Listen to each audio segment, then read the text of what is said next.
মুরলির তারিখ 18 ফেব্রুয়ারি 2025। মুরলির শিরোনাম, তোমাদের অবশ্য পালনীয় দায়িত্ব হল ঘরে ঘরে বাবার সমাচার পৌঁছে দেওয়া, যে কোনো উপায়েই যুক্তি রচনা করে প্রত্যেককে বাবার পরিচয় অবশ্যই দাও। প্রশ্ন, বাচ্চারা, তোমাদের কোন একটি বিষয়ে শখ থাকা উচিত? উত্তর, নতুন নতুন যেসব পয়েন্ট বেরোয় সেগুলিকে নিজেদের কাছে নোট করে রাখার শখ থাকা উচিত। কারণ এসব পয়েন্টস মনে রাখা মুশকিল। নোট করে নিয়ে পুনরায় তা কাউকে বোঝাতে হবে। এমনও নয় যে লিখে অর্থাৎ নোট করে নিয়ে পরে তা খাতাতেই পড়ে থাকবে। যে বাচ্চারা ভালোভাবে বোঝে তাদের নোট করার শখও থাকবে অতিমাত্রায়। গীত, দুনিয়ার মানুষ যতই হৃদয়ে লক্ষ্য তালাও লাগিয়ে দেয় দিক, তুমিও ভুলবে না, আমিও ভুলব না তোমায়। ওম শান্তি। মিষ্টি মিষ্টি আত্মারূপী বাচ্চারা এই গান শুনেছে। মিষ্টি মিষ্টি বাচ্চা, এই শব্দটি একমাত্র বাবাই বলতে পারেন। আধ্যাত্মিক পিতা ব্যতীত কখনো কেউ কাউকে আত্মারূপী অর্থাৎ রুহানি সন্তান বলতে পারে না। বাচ্চারাও জানে যে সকল রূহ অর্থাৎ আত্মাদের পিতা হলেন একজনই, আর আমরা সকলে হলাম ভাই ভাই। ব্রাদারহুডের অর্থাৎ ভ্রাতৃত্ব বোধের গায়নও রয়েছে, তথাপি মায়া এমনভাবে প্রবেশ করে রয়েছে যে পরমাত্মাকে সর্বব্যাপী বলে দেয়, তাহলে তো ফাদারহুড হয়ে যায়। রাবণ রাজ্য পুরানো দুনিয়াতেই হয়। নতুন দুনিয়াকে রামরাজ্য বা ঈশ্বরীয় রাজ্য বলা হয়। এ হল বুঝবার মতন বিষয়। দুটি রাজ্য অবশ্যই রয়েছে, ঈশ্বরীয় রাজ্য আর আসুরী রাজ্য। নতুন দুনিয়া আর পুরানো দুনিয়া। নতুন দুনিয়া অবশ্যই বাবা রচনা করবেন। এই দুনিয়ায় মানুষ নতুন দুনিয়াকে আর পুরানো দুনিয়াকেও জানে না, অর্থাৎ কিছুই জানে না। তোমরাও কিছুই জানতে না, অবুঝ ছিলে। নতুন সুখের দুনিয়াকে স্থাপন করেন, পুনরায় পুরানো দুনিয়ায় দুঃখ কেন হয়, স্বর্গ থেকে নরক কিভাবে হয়, তা কেউই জানে না। এসব কথা তো মানুষই জানবে, তাই না? দেবতাদের চিত্র রয়েছে, তাহলে অবশ্যই আদি সনাতন দেবী দেবতাদের রাজ্য ছিল। এই সময় আর তা নেই। এখন হল প্রজার উপরে প্রজার রাজত্ব। বাবা ভারতেই আসেন। মানুষের একটা জানা নেই যে শিব বাবা ভারতে এসে কি করেন। নিজেদের ধর্মকেই ভুলে গেছে।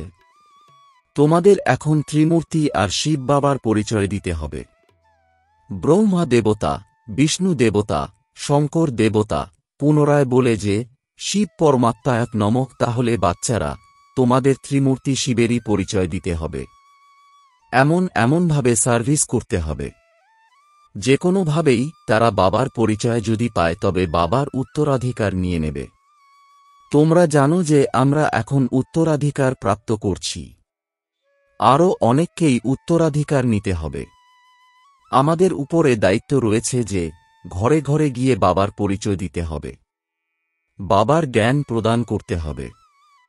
মুখ্য হল Trimurti Shiva, এনারি coat of arms অর্থাৎ রাজচিহ্ন বানানো হয়েছে। গভর্নমেন্ট যথার্থভাবে এর অর্থ জানে না। এর মধ্যে চক্র রয়েছে চরকার মতন, আর তাতে লেখা রয়েছে সত্যমেব জয়তের। এর অর্থ তো কিছুই বেরোয় না। এ তো হল সংস্কৃত শব্দ। এখন বাবা তো হলেনই ট্রুথ। তিনি যা বোঝান তার দ্বারা তোমরা সমগ্র বিশ্বের উপর বিজয় প্রাপ্ত করো। বাবা বলেন, আমি সত্য বলি, তোমরা এই পঠন পাঠনের মাধ্যমে সত্যিকারের নারায়ণ হও। ওরা সব কি রকমের অর্থ বের করতে থাকে, শেখাও ওদের জিজ্ঞাসা করা উচিত। বাবা তো অনেক রকমভাবে বোঝান। যেখানে এখানে মেলা অর্থাৎ সঙ্গমে হয়, সেখানে গিয়ে নদীর উপরেও বোঝাও। গঙ্গা তো পতিত পাবনী হতে পারে না। সমস্ত নদী সাগর থেকে নির্গত হয়, অর্থাৎ জলের নদী সাগরে গিয়ে মেশে। সে তো জলের সমুদ্র। তার থেকেই জলের নদীগুলি নির্গত হয়। জ্ঞান সমুদ্র থেকে জ্ঞাননদী নির্গত হবে। মাতারা, তোমাদের মধ্যে এখন জ্ঞান রয়েছে। মানুষ গোমুখে অর্থাৎ গহ্বরে যায়, সেই মুখ থেকে জল নির্গত হয়, মনে করে এ তো গঙ্গার জল। মানুষ এত শিক্ষিত হয়েও বোঝে না যে এখানে গঙ্গার জল কোথা থেকে বেরোবে? শাস্ত্রতেও রয়েছে যে তীর নিক্ষেপের ফলে গঙ্গা নির্গত হয়েছে। আর এখন এ হল জ্ঞানের কথা। এমনও নয় যে অর্জুন তীর নিক্ষেপ করেছে আর গঙ্গা আবির্ভূত হয়েছে। মানুষ কত দূর দূরান্তে তীর্থ করতে যায়। কথিত আছে শঙ্করের জটা থেকে গঙ্গা আবির্ভূতা হয়েছে, যাতে স্নান করলে মানুষ পরী হয়ে যায়। মানুষ থেকে দেবতা হওয়া এও তো পরীরই অনুরূপ, তাই না? বাচ্চারা, এখন তোমাদেরকে বাবারই পরিচয় দিতে হবে, তাই বাবা এই চিত্র তৈরি করিয়েছেন। ত্রিমূর্তি শিবের চিত্রের মধ্যেই সমগ্র নলেজ রয়েছে। লৌকিকে ওদের ত্রিমূর্তির চিত্রে নলেজ প্রদানকারীরই অর্থাৎ শিবের চিত্র নেই, নলেজে গ্রহণকারীর চিত্র রয়েছে। তোমরা এখন ত্রিমূর্তি শিবের চিত্রের উপরে বোঝাও। উপরে হলেন নলেজ প্রদাতা অর্থাৎ শিব। ব্রহ্মা ওনার থেকে নলেজ প্রাপ্ত করেন, পরে তিনি তা ছড়িয়ে দেন। একে বলা হয় ঈশ্বরের ধর্ম স্থাপনের মেশিনারি। এই দেবীদেবতা ধর্ম অত্যন্ত সুখ প্রদান করে। বাচ্চারা, তোমরা এখন নিজেদের সত্য ধর্মের পরিচয় পেয়েছ। তোমরা জানো আমাদের ভগবান পরাণ।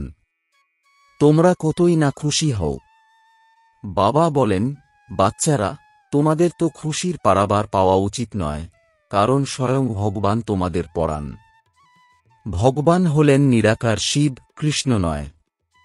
বাবা বসে বোঝান যে সকলের সদ্গতিদাতা একজনই। সদ্গতি সত্যযুগকে বলা হয়, দুর্গতি কলিযুগকে বলা হয়। নতুন দুনিয়াকে নতুন, পুরানো দুনিয়াকে পুরানোই বলা হবে। মানুষ মনে করে এখনো দুনিয়া পুরানো হতে 40,000 বছর লাগবে। কত বিভ্রান্ত হয়ে পড়েছে। বাবা ছাড়া এই সমস্ত কথা আর কেউ বোঝাতে পারে না। বাবা বলেন, বাচ্চারা, আমি তোমাদেরকে রাজ্যভাগ্য দিয়ে বাকি সকলকে ঘরে নিয়ে যাই। যে আমার মত অনুসারে চলে সে দেবতা হয়ে যায়। বাচ্চারা, এই সমস্ত কথা কেবল তোমরাই জানো, নতুন কেউ কি আর বুঝবে? তোমাদের অর্থাৎ মালিদের কর্তব্য হল বাগিচা লাগিয়ে তৈরি করা। বাগানের মালিক অর্থাৎ বাগবান তো ডাইরেকশন দেন। এমনও নয় যে বাবা কোনো নতুনের সঙ্গে মিলিত হয়ে জ্ঞান দেবেন। এই কার্য মালিদের। মনে করো বাবা কলকাতায় গেছেন, তখন বাচ্চারা মনে করে আমরা নিজেদের অফিসারকে, অমুক বন্ধুকে বাবার কাছে নিয়ে যাব। বাবা বলেন, তারা তো কিছুই বুঝবে না। যেন নির্বোধকে সম্মুখে নিয়ে এসে বসানো হয়েছে, তাই বাবা বলেন, নতুনদের এখন বাবার সম্মুখে এনো না। এ তো তোমাদের অর্থাৎ মালিদের কার্য, বাগানের মালিকের নয়। মালিদের কাজ হল বাগিচা তৈরি করা বা দেখাশোনা করা। বাবা ডাইরেকশন দেন, এমনভাবে করো, তাই বাবা কখনো নতুনদের সঙ্গে দেখা করেন না। কিন্তু কখনো কখনো তারা অতিথি হয়ে ঘরে চলে আসে আর বলে, দর্শন করব। আপনি আমাদের বাবার সঙ্গে কেন দেখা করতে দিচ্ছেন না? শঙ্করাচার্যদের কাছে কত মানুষ যায়। আজকাল শঙ্করাচার্যের অনেক মহিমা। তিনি শিক্ষিত, কিন্তু তথাপি জন্ম তো বিকারের মাধ্যমেই হয়, তাই না? মন্দিরের ট্রাস্টিরা যে কোনো কাউকেই গদিতে বসিয়ে দেয়। সকলেরই নিজের নিজের মত আছে। বাবা স্বয়ং এসে বাচ্চাদেরকে নিজের পরিচয় দেন, আমি প্রতি কল্পে এই পুরানো শরীরেই আসি। ইনিও নিজের জন্মকে জানেন না। শাস্ত্রে তো কল্পের আয়ু লক্ষ লক্ষ বছর করে দেওয়া হয়েছে। মানুষ এতবার জন্ম নিতে পারে না, পুনরায় জানোয়ারাদিরও যোনি মিলিয়ে 84 লক্ষ করে দেওয়া হয়েছে। মানুষ যাই শোনে তাতেই সত্য সত্য করতে থাকে। শাস্ত্রে যেসব কথা রয়েছে তা হল ভক্তিমার্গের। কলকাতায় দেবীদের অত্যন্ত সুশোভিত, সুন্দর মূর্তি তৈরি করা হয়, সুসজ্জিত করা হয়। পুনরায় তাঁদের ডুবিয়ে দেওয়া হয়। এরা তো পুতুল পূজা করা সেই বাচ্চাই হয়ে গেল, তাই না? সম্পূর্ণ ইনোসেন্ট। তোমরা জানো যে এ হল নরক। স্বর্গে তো অগাধ সুখ ছিল। এখনো কেউ মারা গেলে তখন বলা হয় অমুকে স্বর্গে গেছে, তাহলে অবশ্যই কোনো সময় স্বর্গ ছিল, এখন নেই। নরকের পর পুনরায় স্বর্গ অবশ্যই আসবে। এই কথাও তোমরা জানো। মানুষ তো এর সামান্যতম জানে না। তাহলে নতুন কেউ বাবার সম্মুখে বসে কি করবে? তাই মালি চাই যারা পুরোপুরি দেখাশোনা অর্থাৎ যত্ন করবে। এখানে তো মালিও চাই অনেক অনেক। মেডিকেল কলেজে যদি নতুন কেউ গিয়ে বসে তখন সে কিছুই বুঝতে পারবে না। এই নলেজও নতুন। বাবা বলেন, আমি এসেছি সকলকে পবিত্র করতে। আমাকে স্মরণ করো তবেই পবিত্র হয়ে যাবে। এই সময় সকলেই হল তমপ্রধান আত্মা, তবেই তো বলে যে আত্মাই পরমাত্মা, সকলের মধ্যেই পরমাত্মা বিরাজমান। তাই বাবা এদের কাছে বসে কি মাথা কুটবে না তা করবে না। এ তো তোমাদের অর্থাৎ মালিদের কার্য, কাঁটা থেকে ফুলে পরিণত করা। তোমরা জানো যে ভক্তি হল রাত, জ্ঞান হল দিন। গায়নও করা হয় ব্রহ্মার দিন, ব্রহ্মার রাত। যখন প্রজাপতি ব্রহ্মার, তখন তার বাচ্চারাও তো থাকবে, তাই না? কারো এতকও বুদ্ধি নেই যে জিজ্ঞাসা করে, এত ব্রহ্মা কুমার কুমারী রয়েছে, এদের ব্রহ্মাকে? আরে প্রজাপিতা ব্রহ্মা তো বিখ্যাত, ওনার দ্বারাই ব্রাহ্মণ ধর্ম স্থাপিত হয়। বলাও তো হয় যে ব্রহ্মা দেবতায় নমঃ। বাবা তোমাদের অর্থাৎ বাচ্চাদের ব্রাহ্মণ বানিয়ে পুনরায় দেবতায় পরিণত করেন। যে নতুন নতুন পয়েন্টস বেরোয়, বাচ্চাদের তা নিজেদের কাছে নোট করে রাখার শখ থাকা উচিত। যে বাচ্চারা ভালোভাবে বোঝে, তাদের নোট করে রাখার শখ অতিমাত্রায় থাকে। কারণ এত পয়েন্টস স্মরণে রাখা মুশকিল। নোটস নিয়ে পুনরায় কাউকে বোঝাতেও হবে। এমন নয় যে লিখে তা খাতাতেই পড়ে রইল। যখন নতুন নতুন পয়েন্টস প্রাপ্ত হতে থাকে তখন পুরানো পয়েন্টস খাতাতেই পড়ে থাকে। স্কুলেও যখন পড়তে যায়, তখন উত্তীর্ণ হয়ে গেলেও পূর্ব ক্লাসের বই পড়েই থাকে। যখন তোমরা বোঝাবে, তখন শেষে এটাও বোঝাবে যে মনমনাভব। বাবাকে আর সৃষ্টিচক্রকে স্মরণ করো। মুখ্য কথা হল মামেকুম অর্থাৎ একমাত্র আমাকেই স্মরণ করো, একেই যোগাগ্নি বলা হয়। ভগবান হলেন জ্ঞানের সাগর, আর মানুষ হল শাস্ত্রের সাগর। বাবা কোনো শাস্ত্রের কথা শোনান না, তিনিও যদি শাস্ত্রের কথাই শোনাবেন তবে ভগবান আর মানুষের মধ্যে পার্থক্য কি রইল? বাবা বলেন, আমি তোমাদেরকে এই ভক্তিমার্গীয় শাস্ত্রের সার বোঝাই। ওরা অর্থাৎ যারা মুরলি অর্থাৎ বীণ বাজিয়ে সাপ ধরে তারা ওদের অর্থাৎ সাপের দাঁত উপড়ে ফেলে। বাবাও তোমাদেরকে বিষ পান করা থেকে বিরত করেন। এই বিষের জন্যই মানুষ পতিত হয়ে গেছে। বাবা বলেন, এগুলোকে অর্থাৎ বিষকে পরিত্যাগ করো, তাও ত্যাগ করে না। বাবা গৌরবর্ণে অর্থাৎ সুন্দরে রূপান্তরিত করেন, তথাপি অধঃপতনে গিয়ে মুখ কালো করে ফেলে। বাচ্চারা, বাবা এসেছেন তোমাদের জ্ঞানচিতায় বসাতে। জ্ঞানচিতায় বসে তোমরা বিশ্বের মালিক, জগৎজিৎ হয়ে যাও। আচ্ছা, মিষ্টি মিষ্টি প্রশিক্ষার্থী বাচ্চাদের মাতাপিতা বাপদাদার স্মরণে স্নেহসুমন আর সুপ্রভাত। আত্মাদের পিতা তাঁর আত্মারূপী বাচ্চাদেরকে জানাচ্ছেন নমস্কার। ধারণার জন্যে মুখ্য সার: ১. সদা যেন এই খুশি থাকে যে আমরা সত্য ধর্মের স্থাপনায় নিমিত্ত হয়েছি। স্বয়ং ঈশ্বর আমাদের পড়ান। আমাদের দেবীদেবতা ধর্ম অত্যন্ত সুখ প্রদান করে। ২. মালি হয়ে কাঁটাকে ফুলে পরিণত করার সেবা করতে হবে। সম্পূর্ণরূপে লালন পালন করে তবেই বাবার কাছে নিয়ে যেতে হবে। পরিশ্রম করতে হবে।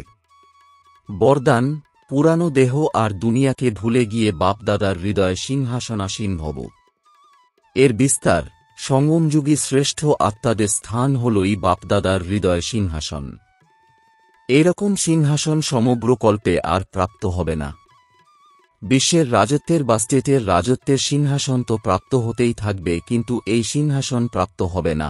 এটা এত বড় সিংহাসন যে চলাফেরা করো, খাও, শুয়ে পড়ো, তথাপি সিংহাসনে আসীন থাকবে।